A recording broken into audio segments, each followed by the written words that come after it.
Dio Brando é o principal antagonista de JoJo's Bizarre Adventure Parte 1 e também da Parte 3, respectivamente Phantom Blood e Stardust Crusaders. Mesmo não aparecendo frequentemente, ele é sempre citado pelos protagonistas ou por quaisquer personagens desse universo, além de ocasionalmente suas ações sempre estarem sendo interferidas diretamente ou indiretamente na trama da obra. Porém, o vídeo de hoje não vai ser apenas destinado à imagem de Dio, mas sim uma suposta relação que o nosso vampirão teve com o Padre Pucci, o Enrico Pucci, o principal antagonista da parte 6, Stone Ocean. Mas espera aí, antes da gente começar, você tem que deixar o seu protocolo Liz, like, inscrição e sininho, e deixa aí nos comentários qual a sua opinião sobre esse suposto romance do Dio. Meu nome é Otávio Reis, também conhecido como o gordinho mais sexy vivo, chamado aqui na internet de Otto N. Song, e você tá no canal G99.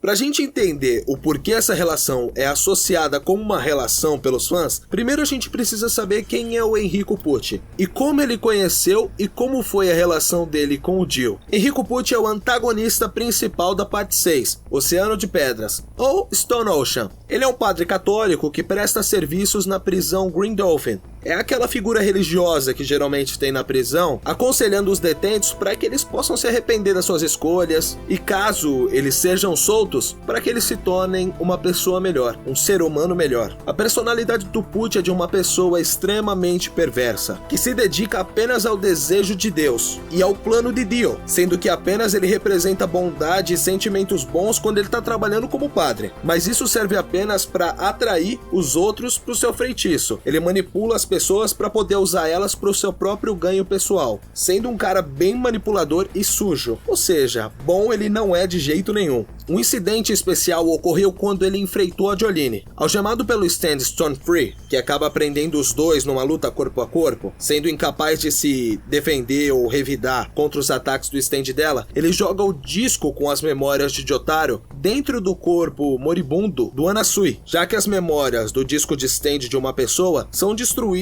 se estiverem dentro de alguém que tá pra morrer. O disco dele começa a se desintegrar porque o Anasui tá nas últimas, e isso força a Jolene a escolher entre parar os planos do Pucci ou restaurar a memória do pai dela, mostrando que quando ele tá em desvantagem, ele não pensa duas vezes e apela pra todo tipo de truque, e dá um jeito de sair do combate apelando pro sentimental, forçando o psicológico do oponente, até o oponente se sentir sobrecarregado e desistir. Além disso, a sua personalidade parece se separar um pouco dos seus dois primeiros stands, White Snake e o Simon. Embora o Pucci seja impiedoso e focado na sua missão, o stand deles age de uma forma meio indiferente e aparenta dar uma questionada no mestre, apesar de nunca expressar os sentimentos ou desobedecer às ordens do mestre. Curiosamente, o Pucci também sofre de ansiedade, eu sou do time do Pucci também, e ele conta os números primos nessas situações de ansiedade. Existem muitos refúgios para algumas pessoas que têm ansiedade, e ele encontrou nesse lance de contar os números primos uma forma de se libertar um pouco da ansiedade. Ele tem essa apreciação aos números primos justamente por eles serem só divisíveis por um, ou por eles mesmos. É meio louco. Quando ele conheceu o Dio foi mais ou menos assim.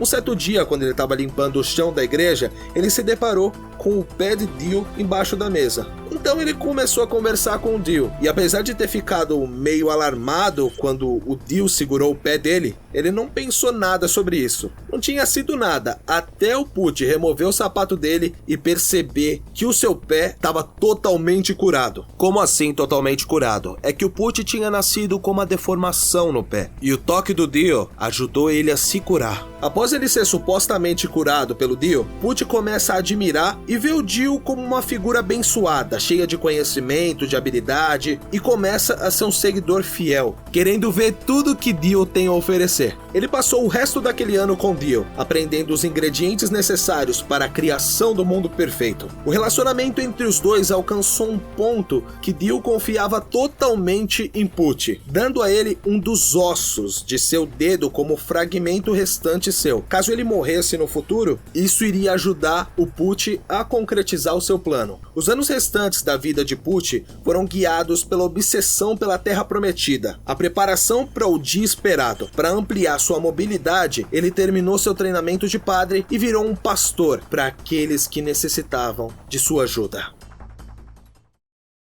Bom, afinal, Dio e Pucci são um casal? Primeiramente, eu gostaria de deixar bem claro que em toda essa obra, eles nunca tiveram um caso amoroso, muito menos uma relação sexual, e nem nada do tipo. O que acontecia é que os dois tinham objetivos em comum, e eles gostavam da companhia um do outro, fazendo com que a relação ficasse cada vez melhor. Talvez uma coisa que você tem com o seu irmão, ou sei lá, o seu melhor amigo. Bom, eu acredito que o exemplo que pode explicar um pouco dessa relação, como ela é construída, um exemplo bem parecido mesmo, é no anime Naruto, com os personagens Kabuto e Orochimaru. Afinal, o Kabuto conheceu o Orochimaru bem jovem, e viu um potencial no Orochimaru, tanto como cientista quanto no ramo pessoal, com os seus objetivos e as suas metas da imortalidade, além de querer mais experiências no campo da genética. Afinal, o próprio Kabuto que cuidou dos ferimentos do Orochimaru, que deixaram ele bem intrigado. Então a relação de Pucci com Dio pode ser entendida como uma simples relação de vilão e capanga, ou vilão e aliado. O modo como Araki desenha e mostra a intimidade dos personagens é bem único, como por exemplo a cena do anime, do Joe no Yumi está atirando. Pode ser entendido às vezes como uma forma implícita de homossexualidade, mas quando o Araki quer falar de homossexualidade, ele deixa bem claro, como é o exemplo do Sorbet e do Gelato, aqueles membros que foram mortos da La Squadra di Esecuzione. Além disso, a gente também tem aqueles outros assassinos do chefe, que são um casal e que eu esqueci o nome nesse momento. Não adianta vocês ficarem tirando as suas próprias conclusões e ficar falando que o Dio é bissexual porque você quer se sentir representado, você quer ter um personagem que você gosta como homossexual. Eu não teria nenhum problema no Dio ser homossexual, mas vocês ficarem forçando a barra só porque vocês querem que o personagem de vocês seja LGBT, seja como vocês, complica um pouco a situação. O que é real, o que não é real, não é. Contam a imensidão do céu, duas estrelas irmãs vão caindo em direção ao mar, tão brilhante, tão escuro. Olha esse velho que tá correndo para jogar dominó. Solta o Hadouken de cristal, o cachorrinho fiada puta.